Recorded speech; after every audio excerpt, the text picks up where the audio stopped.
Hello दोस्तों, कैसे हैं आप। मैं वैशाली दुबे अनअकैडमी के लेट्स क्रैक एमपी एग्जाम्स पर आप सभी का हार्दिक स्वागत करती हूं। दोस्तों, आप सभी का बहुत बहुत धन्यवाद।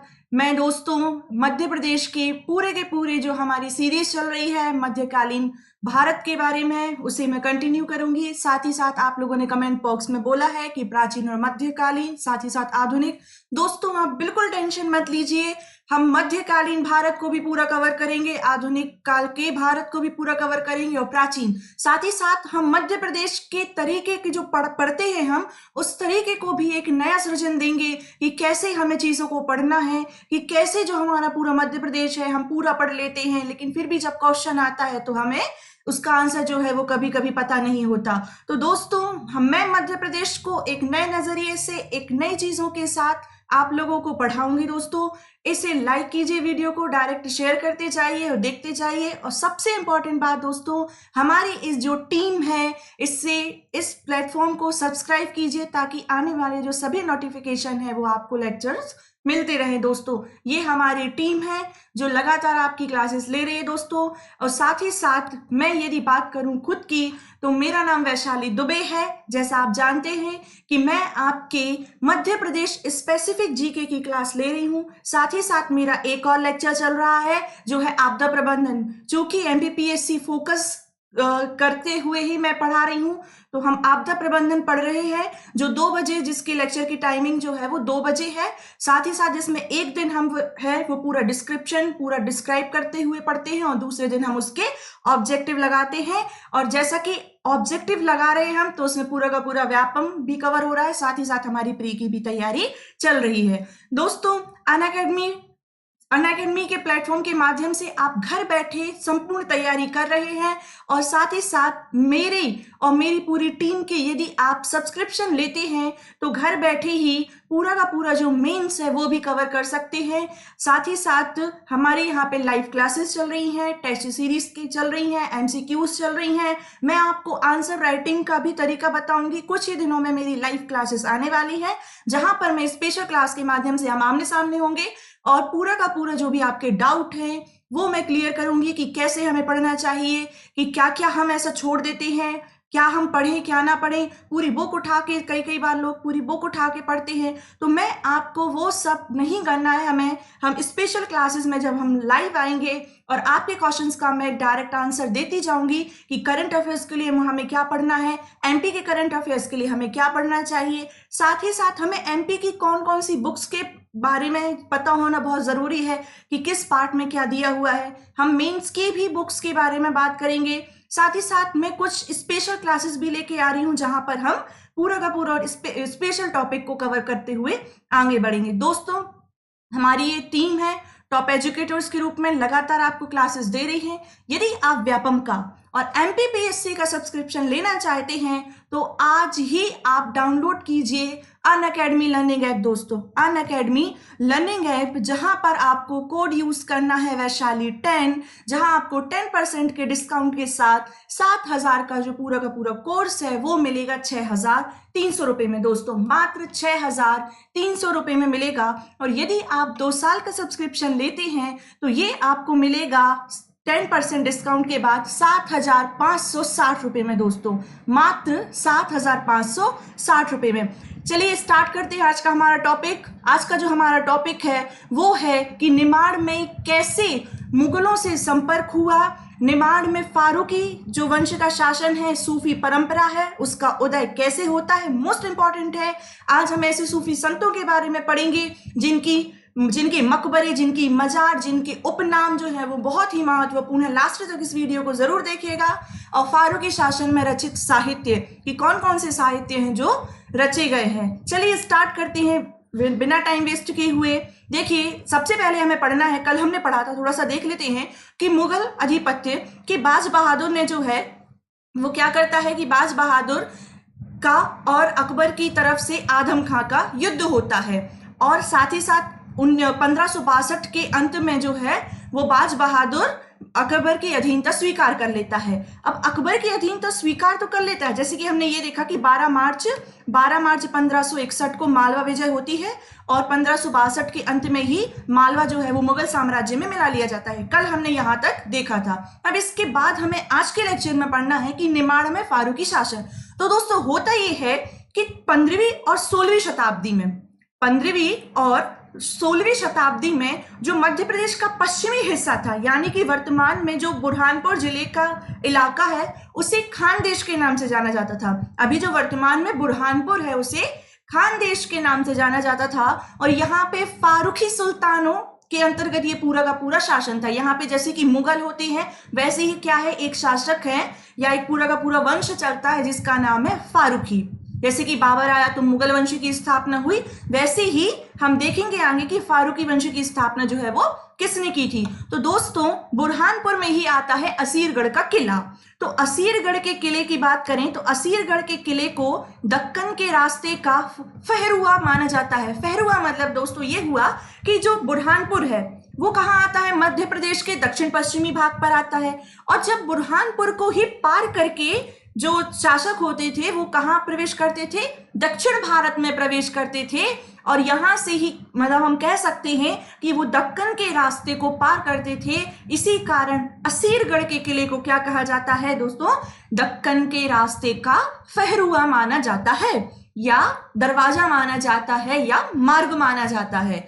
नेक्स्ट यदि हम बात करें तो पूरा का पूरा जो बुरहानपुर था, क्योंकि वो उस टाइम पे बुरहानपुर नहीं था, वो क्या था, खानदेश था। जो भी वर्तमान की यदि हम बात करें, वर्तमान में बुरहानपुर, खंडवा, खरगोन, ये पूरा का पूरा ये जो निमाड़ वाला क्षेत्र है, बड़वानी वाला क्षेत्र है, इसे खानदेश के नाम से जाना जाता था। और खानदेश की ही राजधानी क्या थी, बुरहानपुर। दोस्तों आप जो है वो साथ साथ नोट्स बनाते जाइए। कुछ लोगों ने मुझसे पूछा कि मैम पीडीएफ, यदि मैं पीडीएफ प्रोवाइड करा भी दूंगी दोस्तों, लेकिन उससे होगा क्या कि आपके पास पीडीएफ आने के बाद में ऐसे बहुत सारे लोग हैं जो पीडीएफ को रख लेंगे। ये यथार्थ सत्य है कि आप पीडीएफ रख लेंगे उसके बाद खुद नोट्स नहीं बनाएंगे। तो हमें खुद से नोट्स बनाने का प्रयास करना है। चाहे तो आप स्क्रीनशॉट ले सकते हैं या साथ साथ मेरे वीडियो के साथ साथ ही आप नोट करते जाइए, सिनॉप्सिस बना के ही उसे लिखते जाइए। रिवीजन करने में भी आसानी होगी और खुद की राइटिंग में आप ये नोट्स बनाएंगे तो आपको जल्दी याद होगा। दोस्तों देखिए तो क्या कह रहे हैं हम कि ये पूरा का पूरा जो निमाड़ वाला क्षेत्र था या खानदेश वाला क्षेत्र था,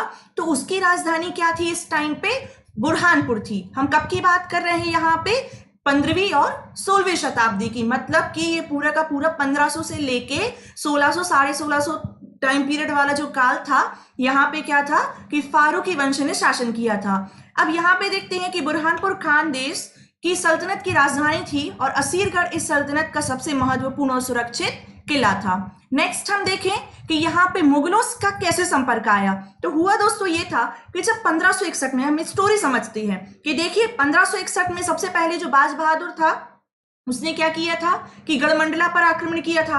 वहां पर किसने पराजित कर दिया था बाज बहादुर को, जल्दी से बताइए कमेंट बॉक्स में, जल्दी बताइए। वेरी गुड, जो बता रहे हैं तो ठीक है और जो नहीं बता रहे हैं तो उनको मैं बता देती हूँ। गढ़मंडला की जो शासिका थी वो थी रानी दुर्गावती, और रानी दुर्गावती से ही युद्ध हुआ था बाज बहादुर का, जिसमें रानी दुर्गावती ने बाज बहादुर को पराजित कर दिया था। उसके बाद में अकबर 12 मार्च 1561 को अकबर ने भेजा किसे, आदम खां को, कि जाओ आदम खां किसको पराजित करो, बाज बहादुर को। और बाज बहादुर यहाँ पे पराजित हो जाता है और वो कहाँ आ जाता है, फारूकी दरबार में आके शरण ले लेता है। दोस्तों कहाँ आ जाता है वो, खानदेश आ जाता है और यहाँ पे बुरहानपुर की फारूकी दरबार में जाकर वो शरण ले लेता है। अब होगा क्या कि 1562 में पूरा का पूरा जो मुगल साम्राज्य के अंतर्गत आ जाता है मालवा क्षेत्र और अधीनता स्वीकार कर लेता है बाज बहादुर। आगे की कहानी हम देखें यदि खानदेश की, तो होता यह है कि 1564 में मुगल बादशाह अकबर और बुरहानपुर देश के ही एक व्यक्ति हैं जिनका नाम है अमीर अब्दुल्ला खान उजबेक, दोनों के बीच में होता है क्या, दोनों के बीच में युद्ध होता है जिसमें अकबर की विजय होती है। कि एक साइड अकबर है और एक साइड जो है वो अमीर अब्दुल्ला खान उज़्बेक है।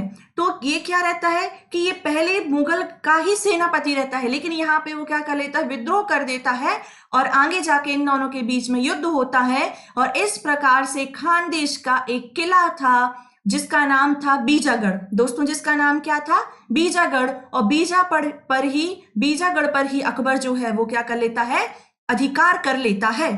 और इसी दौरान जो है हम पढ़ते हैं जब हिस्ट्री, तब हमने पढ़ा हुआ है कि राल्फ फिंच के बारे में, मोस्ट इंपॉर्टेंट, ये एक अंग्रेज अधिकारी या अंग्रेज यात्री था ये राल्फ फिंच, जिसने अकबर के शासनकाल में जो था वो भारत की यात्रा की थी। किसके शासनकाल में, अकबर के शासनकाल में। कब की थी, 1580 टू 1589 में इसने जो है वो पूरा का पूरा यात्रा की थी भारत की।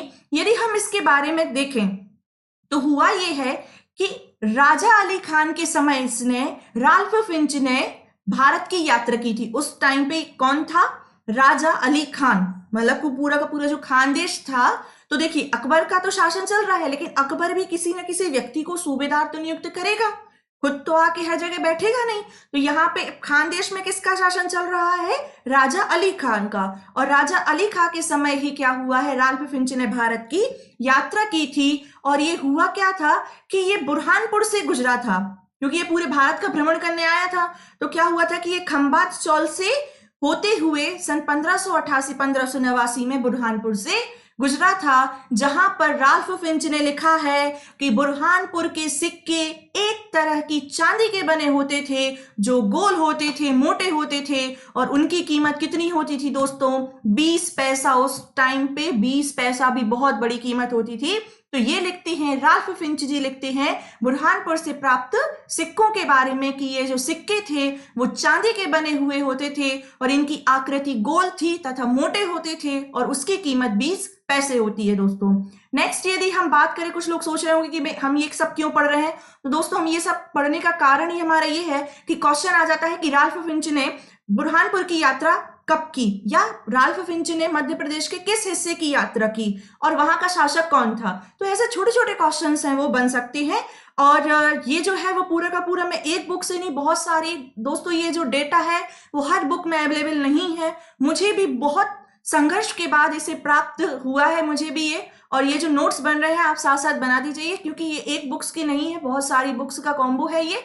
और मैं तो आपसे यही रिक्वेस्ट करूं कि आप इसे साथ साथ ही लिखते जाइए। यदि हम बात करें तो हुआ यह है कि 1577 में मुगल साम्राज्य का एक विद्रोही हो जाता है जिसका नाम है मुजफ्फर हुसैन मिर्जा। और मुजफ्फर हुसैन मिर्जा ने राजा अली खां के यहाँ पे शरण ली। और राजा अली खां भी कहाँ के थे, तो ये कहाँ के थे, मुगलों के ही थे। लेकिन एक और मुगल विद्रोही होता है जिसका नाम है क्या, मुजफ्फर हुसैन मिर्जा। तो दोस्तों कौन कौन हो गए, मिर्जा हो गया और एक कौन हो गया, राजा अली खां। तो यहाँ पे उसके बाद होगा क्या कि अकबर कहेगा किससे, राजा अली खां से, कि तुम किसका दमन करो, मिर्जा हुसैन का करो। आपको समझ में आ रहा है ना कि अकबर के ही दो लोग थे, एक का नाम था राजा अली खां और एक का नाम क्या था, हुसैन मिर्जा। तो हुसैन मिर्जा ने क्या कर दिया, अकबर का विद्रोह कर दिया और ये कहाँ आ गया, अपने मित्र राजा अली खां के यहाँ आ गया कि तुम हमारी क्या कर दो, सहायता कर दो। अब आगे की स्टोरी देखते हैं होता क्या है। अब हुआ यह है कि जुलाई अगस्त 1591 में अकबर ने खानदेश, अहमदनगर, बीजापुर और गोलकुंडा के शासकों को मुगल अधीनता स्वीकार करने का संदेश भेजा। मतलब कि अब अकबर जो है वो दक्षिण भारतीय राज्यों को भी अपने साम्राज्य में मिलाना चाहता था, साम्राज्य का विस्तार करना चाहता था।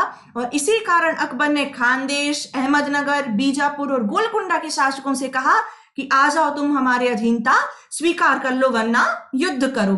अब आगे देखते हैं क्या होता है कि ये अस्टा है दोस्तों, अस्टा, अस्टी नहीं है, ये अस्टा है कि अस्टा के निकट 5 फरवरी 1597 को राजा अली खान की मुगलों की ओर से लड़ते हुए मृत्यु हो जाती है। देखिए अब क्या कर रहा है कि जो राजा अली खान रहता है वो क्या करता है कि मुगलों की ओर से लड़ता है और उसकी मृत्यु हो जाती है 5 फरवरी 1597 को। अब क्या करेगा अब जो अकबर है इसके साथ ही साथ 1600 में क्या आएगा, यहाँ पे एक इसको हम बाद में समझेंगे 1588 वाले को। नेक्स्ट हम देखें कि फरवरी 1600 में अब अकबर क्या करेगा, किसी और को भेजेगा। उसके पहले यहाँ पर जो है वो दो शिलालेखों के बारे में बहुत महत्वपूर्ण जानकारी हमें मिल रही है। वो ये है कि 1588 और 1589 में बुरहानपुर की जामा मस्जिद, दोस्तों क्या बुरहानपुर की जामा मस्जिद का निर्माण करवाया गया था। और यहां से ही 1588 और 1589 में दो शिलालेख मिले हैं दोस्तों। किसके काल में मिले हैं, अकबर के काल के हैं ये 1588 वाले।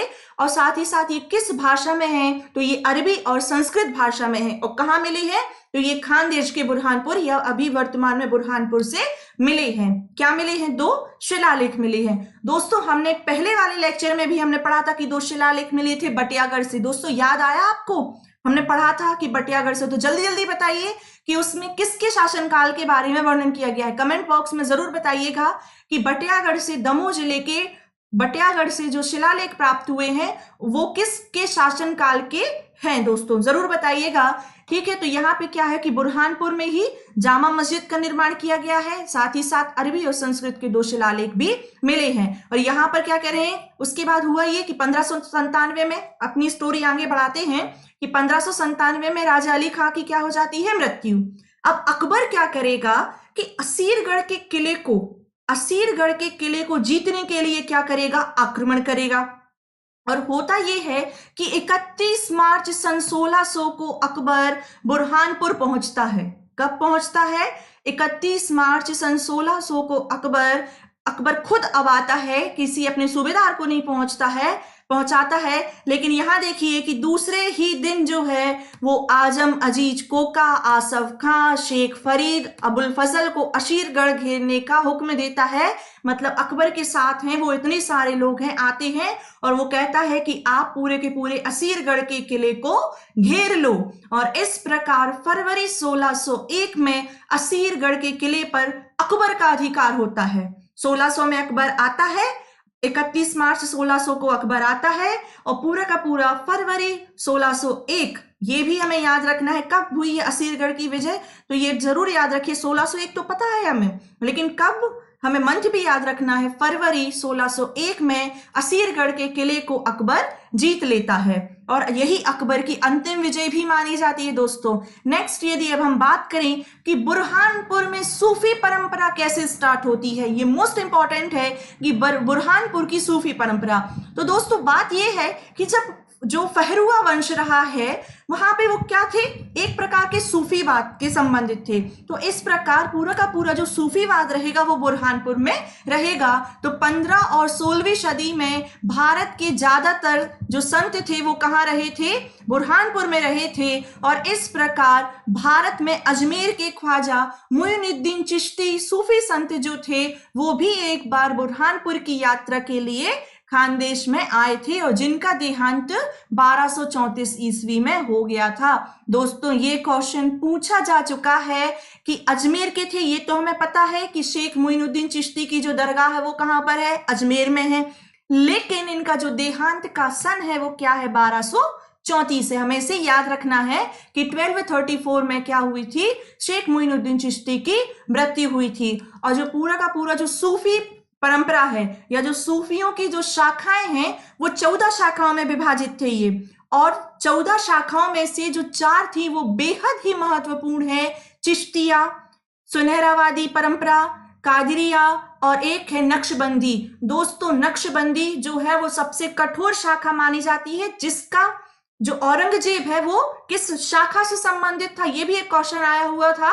ये शायद जो है ये पीएससी में ही आया हुआ क्वेश्चन है, स्टेट पीएससी में आया हुआ क्वेश्चन है कि औरंगजेब है वो निम्नलिखित में से इन चारों में से किस शाखा से संबंधित था। तो दोस्तों वो नक्शबंदी शाखा से संबंधित था औरंगजेब। तो हमें इन चारों शाखाओं के जो संत हैं उनके बारे में देखना है। और एक आईएमपी फैक्ट यहाँ पे देख लेते हैं कि बुरहानपुर की जो स्थापना है वो शेख बुरहानुद्दीन नामक एक सूफी संत के नाम पर ही की गई थी। किसके नाम पर की गई है दोस्तों, बुरहानपुर में जो बुरहानपुर का जो नाम रखा गया है वो शेख बुरहानुद्दीन नामक सूफी संत के नाम पर रखा गया है। अब आगे हम देखते हैं बुरहानपुर के प्रमुख सूफी संतों के बारे में देख रहे हैं। ये मोस्ट इंपॉर्टेंट है दोस्तों, शायद ये इनके जो नाम है वो आप पहली बार ही देख रहे होंगे और इनको नोट भी करते जाइए कि हजरत शाह भिकारी, ये भिखारी नहीं है, ये बेकारी हैं और इनका जो पूरा नाम है वो क्या है,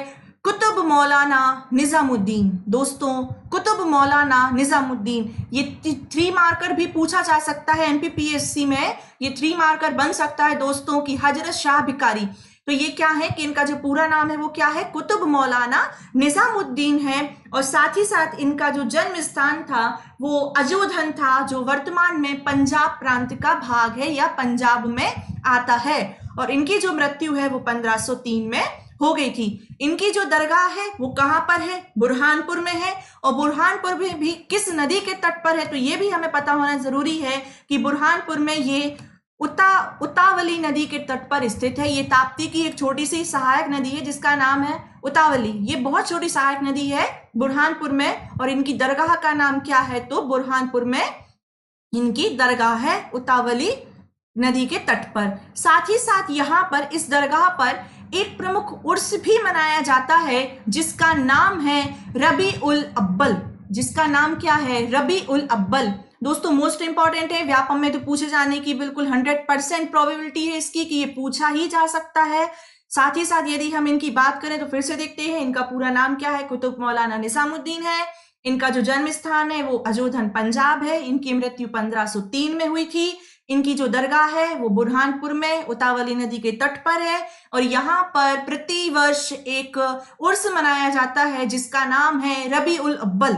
रबी उल अव्वल। नेक्स्ट हमारे जो सूफी संत हैं वो क्या है, बहाउद्दीन बाजन चिश्ती। बहाउद्दीन बाजन चिश्ती, इनका जो जन्म है वो 1388 ईस्वी में हुआ था अहमदाबाद में। और इनकी मृत्यु कहाँ हुई है, तो इनकी जो मृत्यु है वो बुरहानपुर में ही हुई है 1508 में। और ये क्या थे, तो ये फारसी और हिंदी के प्रमुख कवि हैं और इनका जो मकबरा है वो बुरहानपुर के शाह बाजार मोहल्ले में पांडुमल चौराहे के पास है। मतलब इनका जो पूरा का पूरा इनका जो मकबरा है वो कहाँ आता है, बुरहानपुर में ही आता है। कहाँ पर, शाह बाजार मोहल्ले में। दोस्तों नेक्स्ट यदि हम बात करें सूफी संत की जिनका नाम है शेख जलाल कादरी।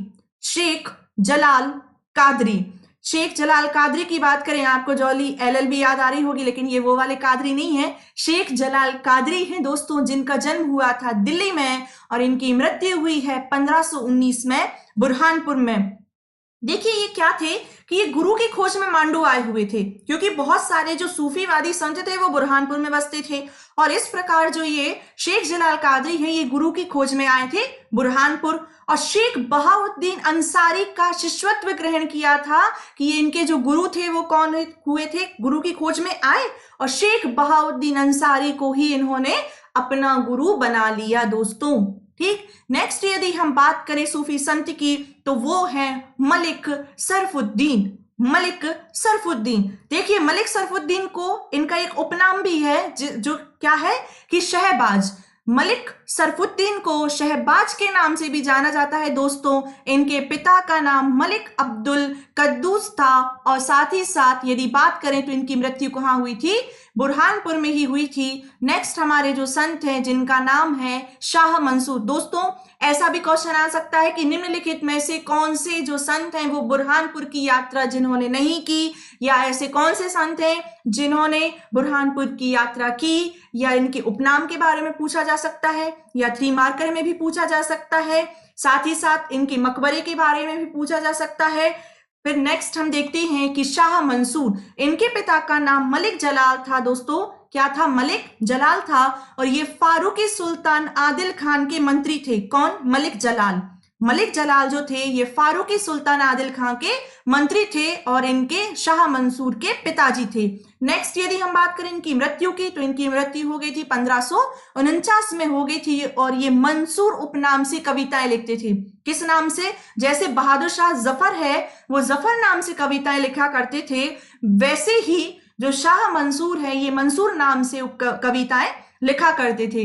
दोस्तों अभी आप तुरंत के तुरंत कमेंट बॉक्स में बताइए कि लॉर्ड लिटिन किस नाम से कविताएं लिखा करते थे या शायरियां लिखा करते थे? लॉर्ड लिटन।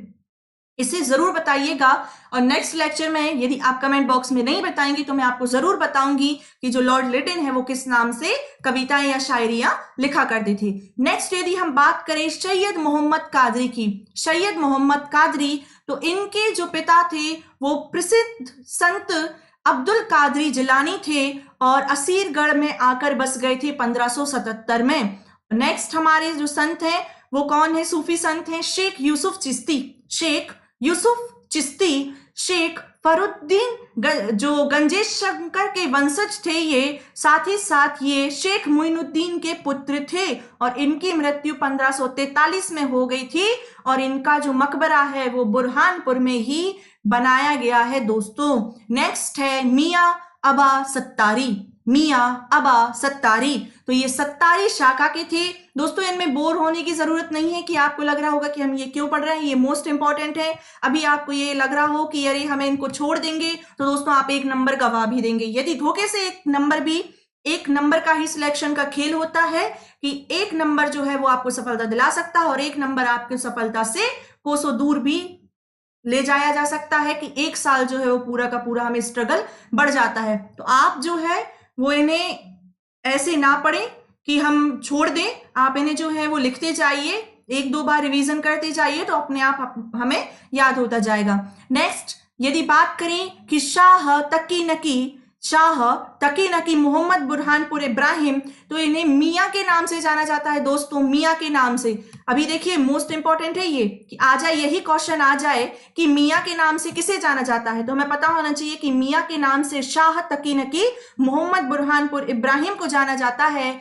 अब हमारे यहाँ पे जो संत होते हैं, सूफी संत, वो होते हैं दोस्तों समाप्त। और यहाँ पर आता है फारूकी शासन में रचित साहित्य दोस्तों, कि कौन कौन से जो संत थे उनके द्वारा प्रमुख रचनाएं कौन कौन सी की गई थी। तो ये जो है वो बहुत ही थोड़ा सा टफ पोर्शन पड़ जाता है कि आप चाहें तो एक बार इन्हें देख सकते हैं दोस्तों। मैंने यहाँ पे इंक्लूड किया हुआ है कि सूफी संत शाह ईसा ने लिखी है, तारीख ए औलिया लिखी है, साथ ही साथ इनके द्वारा रिसाला ए हवास पंचगाना लिखी गई है, अनवारुल इसरार लिखी गई है। तो इनकी सभी बुक्स के बारे में नहीं, आप मोस्ट इंपॉर्टेंट देखते जाइए। जैसे कि जो जो बुक्स आपको याद रखनी है वो मैं आपको एक बार बता देती हूँ कि सूफी संत शाह ईसा की जो बुक्स हैं वो हमें याद रखनी है। तारीख ए औलिया याद रखनी है कि तारीख ए औलिया इन्होंने लिखी है। साथ ही साथ हमें अनवारुल इसरार के बारे में पता होना जरूरी है, रिसाला ए हवास के बारे में पता होना जरूरी है।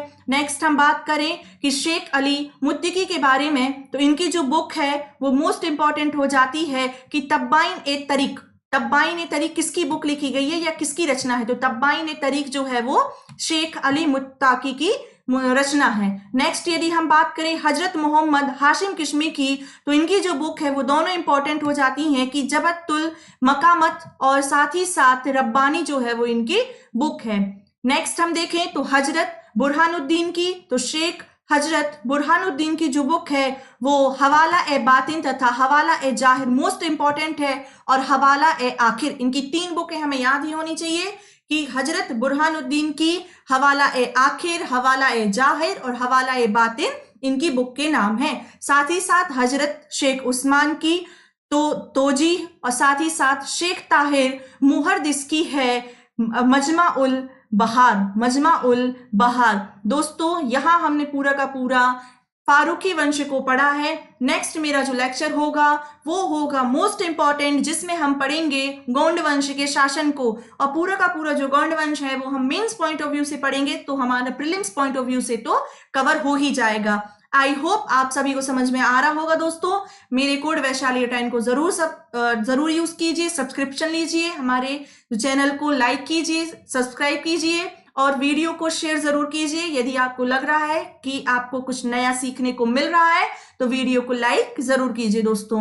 अब हमारा जो नेक्स्ट जो लेक्चर होगा उसमें जो होंगे वो भी कवर किए जाएंगे, और इस पूरे के पूरे मध्यकालीन भारत के बाद में सबसे पहले मैं आपके एमसीक्यू सॉल्व कराऊंगी, और उसके बाद हम आधुनिक भारत और लास्ट में सबसे प्राचीन भारत चालू करेंगे। और जैसे ही हिस्ट्री खत्म होगी हम मध्य प्रदेश को एक नए नजरिए के साथ पढ़ना स्टार्ट करेंगे। इसी के साथ दोस्तों हम कल मिलते हैं दोस्तों। घर पर रहिए, सरकार का सहयोग कीजिए और स्टे होम, स्टे सेफ। धन्यवाद दोस्तों, मोटिवेट रहिए।